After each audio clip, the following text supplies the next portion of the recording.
Hello everyone, তোমাদের কি এই নেকলেসের ভিডিওটা মনে আছে? এই নেকলেসটা বানানোর সময় না কিছুটা কাপড় আমার বেঁচে গেছিলো, তাই আজকে ভাবলাম এই কাপড়ের টুকরো দিয়ে একটা চোকার বানানো যাক। যেহেতু আগের জুয়েলারিটা আমার কিন্তু লং জুয়েলারি ছিল, তাই এই জুয়েলারিটাকে আমি চোকার জুয়েলারি বানাবো ভাবলাম। যেমন ভাবা তেমন কাজ, ঝটপট কিন্তু লেগে পড়লাম চোকার বানাতে। আর তোমরা যদি এই চোকারের সাথে ম্যাচিং ইয়ারিংয়ের ভিডিওটা দেখতে চাও তাহলে অবশ্যই কিন্তু আমাকে কমেন্ট করে জানাবে, তাহলে আমি তোমাদের সাথে এর ম্যাচিং ইয়ারিংয়ের ভিডিওটা কিন্তু শেয়ার করে দেবো।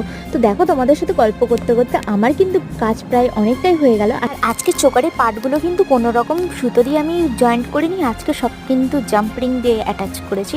আর আজকে দেখো একদম খুব সিম্পলের মধ্যে একটা চোকার রেখেছি। তো তোমাদের কেমন লাগছে চোকারের ভিডিওটা অবশ্যই কিন্তু আমাকে কমেন্ট করে জানাবে, কারণ তোমাদের ছোট্ট একটা কমেন্টে আমি অনেকটা উৎসাহিত হই আর আমার নতুন নতুন ভিডিও বানাতে অনেক ভালো লাগে।